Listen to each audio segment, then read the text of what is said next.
Hi friends, welcome to my channel கிறிஸாஸ் kitchen recipe. இன்றைக்கி நாம் ரொம்ப ஈஸியான முறையில் ருசியாக அவரைக்காய் குழம்பு எப்படி பண்ணுறது தான் பார்க்க போகிறோம். அவரைக்காயில் நம்ம பொரியல் செஞ்சுருப்போம். ஒரு டைம் இது மாதிரி குழம்பு செஞ்சு பாருங்கள். சூடான சாதத்தில் பெரட்டி சாப்பிட்றதுக்கு ரொம்பவே நல்லாயிருக்கும். இப்போ வாங்க இந்த ரெசிபி எப்படி பண்ணுறதுன்னு பார்க்கலாம். ஃபஸ்ட்டு இந்த ரெசிபி பண்ணுறதுக்கு பேனில் 1 டேபிள் ஸ்பூன் எண்ணெயை சூடுபடுத்திக்கோங்க. எண்ணெய் நல்லா சூடானதுக்கப்புறமா 1/2 டீஸ்பூன் ஜீரகம், 1/2 டீஸ்பூன் மிளகு சேர்த்துட்டு அடுப்பை மிதமான தீயில வச்சுட்டு இதை நல்லா வறுத்துக்கோங்க. ஜீரகம் நல்லா பொரிஞ்சு வந்ததுக்கப்புறமா 10 போல் சின்ன வெங்காயம் சேர்த்து நல்லா வதக்கிக்கோங்க. நீங்கள் சின்ன வெங்காயத்துக்கு பதிலாக பெரிய வெங்காயம் கூட ஒன்று யூஸ் பண்ணிக்கலாம். இந்த அளவுக்கு வெங்காயம் வதங்கினதுக்கப்புறமா இதில் 1/4 கப் போல் தேங்காய் சேர்த்துட்டு அடுப்பை மிதமான தீயில வச்சுட்டு 1 நிமிஷம் போல் நல்லா வதக்கிக்கோங்க. இது வதங்கினதுக்கப்புறமா ஸ்டவ் ஆஃப் பண்ணிவிட்டு முழுமையாக ஆற வச்சுட்டு மிக்ஸி ஜாரில் சேர்த்துக்கோங்க. மிக்ஸி ஜாரில் சேர்த்ததுக்கப்புறமா அடுத்து இது கூடவே 1 டீஸ்பூன் கசகசாவை ஒரு 10 நிமிஷத்துக்கு சுடுதண்ணியில் ஊற வச்சுட்டு சேர்த்துக்கோங்க. இப்போது இது எல்லாத்தையும் எந்த அளவுக்கு நல்லா ஃபைனாக அரைக்க முடியுமோ அரைச்சி எடுத்துகிட்டு வந்துடலாம். இப்போ பாருங்கள், நம்ம அரைச்சி எடுத்துகிட்டு வந்தாச்சு. நல்லா நைஸாக இருக்க மாதிரி அரைச்சி எடுத்து வச்சுக்கோங்க. இப்போ இது ஒரு ஓரமாக இருக்கட்டும். அடுத்து இந்த குழம்பு பண்ணுறதுக்கு குக்கரை சூடுபடுத்திட்டு 2 டேபிள் ஸ்பூன் எண்ணெய் சேர்த்துக்கோங்க. எண்ணெய் நல்லா காஞ்சதுக்கப்புறமா இதில் 1/2 டீஸ்பூன் போல் கடுகு சேர்த்துக்கோங்க. கடுகு நல்லா பொரியட்டும். அடுத்து 5 பல் பூண்டு, 1 டீஸ்பூன் சோம்பு, இது ரெண்டையும் இடிக்கல்லில் சேர்த்துட்டு நல்லா நசுக்கிட்டு அதுக்கப்புறமா இதில் சேர்த்துக்கோங்க. இப்போ இதை சேர்த்ததுக்கப்புறமா அடுப்பை மிதமான தீயில வச்சுட்டு இதை நல்லா வதக்கி விட்டுக்கோங்க. இந்த குழம்புக்கு இதை இடித்து சேர்க்கும்போது நல்ல வாசனையாகவும் ருசியாகவும் இருக்கும்.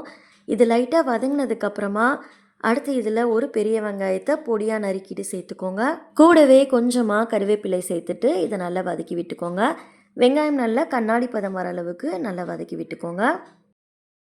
வெங்காயம் இந்த அளவுக்கு வதங்கி வந்ததுக்கப்புறமா இதில் 2 தக்காளி சேர்த்துக்கலாம். நீங்கள் சின்ன தக்காளியாக எடுத்துருக்கீங்க அப்படின்னா 3 தக்காளியாக சேர்த்துக்கோங்க. தக்காளி பார்த்திங்கன்னா நல்லா சாஃப்டாக குலைவாக வெந்து வர அளவுக்கு இதை நல்லா வதக்கி விட்டுக்கோங்க. இப்போ பாருங்கள், தக்காளி நல்லா குலைவாக வதங்கி வந்திருக்கு. இந்த அளவுக்கு தக்காளி வதங்கி வந்ததுக்கப்புறமா நம்ம மசாலா சேர்த்துக்கலாம்.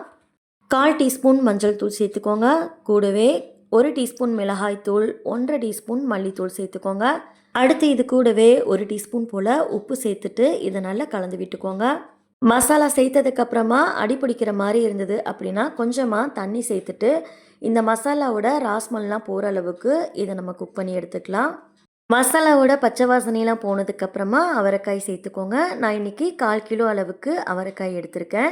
அவரைக்காய் பார்த்திங்கன்னா நான் இன்றைக்கி கோழி அவரை எடுத்திருக்கேன். நீங்கள் பட்டை அவரை கூட யூஸ் பண்ணிக்கலாம். அவரைக்காயை ரொம்ப சின்னதாக கட் பண்ணிடாமல் இது மாதிரி கொஞ்சம் பெருசாக 1 இன்ச் இருக்கிற மாதிரி கட் பண்ணி சேர்த்துக்கோங்க.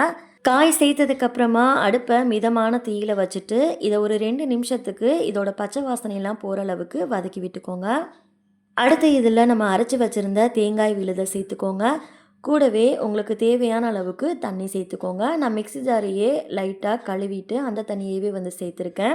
தண்ணி பார்த்திங்கன்னா இந்த குழம்புக்கு அதிகம் சேர்த்துடக்கூடாது. கொஞ்சம் திக்காக இருக்கிற மாதிரி சேர்த்துக்கோங்க. அப்போ தான் சாதத்தில் போட்டு பெரட்டி சாப்பிட்றதுக்கு ரொம்பவே நல்லாயிருக்கும். இதை நல்லா கலந்து விட்டுட்டு கடைசியாக உப்பு செக் பண்ணிக்கோங்க. எனக்கு உப்பு பத்தாத மாதிரி இருந்தது, அதனால் கொஞ்சமாக உப்பு சேர்த்துக்கிட்டேன். இதை நல்லா கலந்து விட்டுட்டு ஒரு கொதி வந்ததுக்கப்புறமா குக்கரை மூடிடுங்க. குக்கரை மூடி வச்சுட்டு அடுப்பை மிதமான தீயில வச்சு 2 விசில் விட்டு எடுத்துக்கோங்க.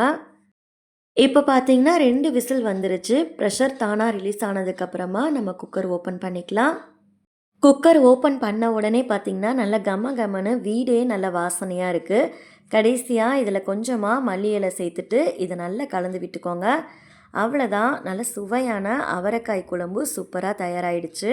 இந்த குழம்பு பார்த்திங்கன்னா சூடான சாதத்தில் ஊற்றி காயோட பெரட்டி சாப்பிட்டு பாருங்கள். இதோட டேஸ்ட்டே அருமையாக இருக்கும்.